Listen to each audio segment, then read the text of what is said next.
Polycrisis is playing out right now in real time out there.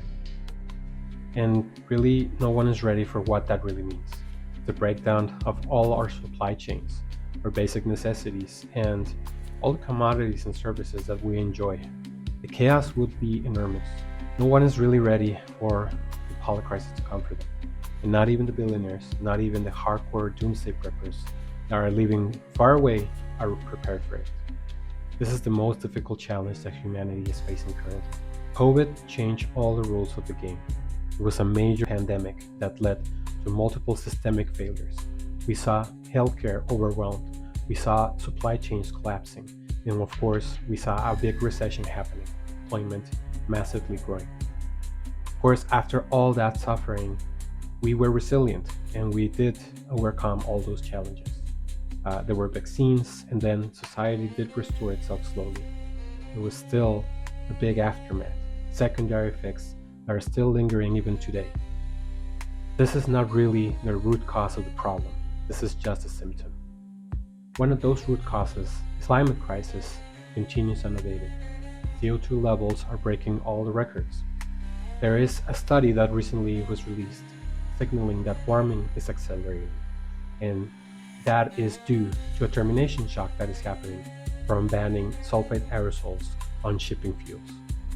We are seeing the lowest global sea ice levels ever, and that means a warmer global temperature is starting to breed new viruses, mutate them, and of course new diseases that are starting to affect, of course, not only people, but also the world's fauna and flora. There's a massive insect die-off happening right now. A lot of these massive bird flu infections that are now jumping to cows and other mammals, and even some people. The egg prices are still increasing a lot, and inflation is rising despite what the reports are actually saying. One of the major root causes is also the ongoing democratic crisis, starting with the constitutional crisis that is being led by the Trump administration. They're challenging the rulings of the courts, firing thousands of federal workers, and of course, deporting people without any due process. The Department of Trumpian Justice might be charged with contempt. All of the things that Trump did in the first term, he's doing it again, but tenfold. We just didn't really know how far Project 2025, the Heritage Foundation, and of course Elon Musk and his cabinet would go to impose the unitary executive view, basically a dictatorship. Although it was all really made public on the website, even Trump dismissed it, and a lot of people believe him. One of the also major root causes of all of this is the class war, which has escalated. Now, there is an inchedification of the services of the world by the most profitable companies that are really making our lives harder. And they're also making our lives very expensive. With these new tariffs in place, left and right, we are seeing people and businesses being bankrupt.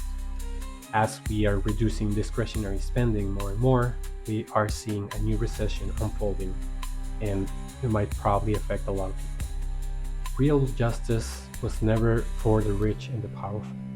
There's a second tier of justice for them only, while the rapists and criminals, of course, can become president of the United States. The worst part of it all is that we are letting them get away with it. This is how the polycrisis starts, and it will start affecting all of us. Rich and poor doesn't really matter. The risk that we will soon find ourselves in a runaway polycrisis effect that starts being self-reinforced by all these multiple crises is really unfolding on a massive global scale.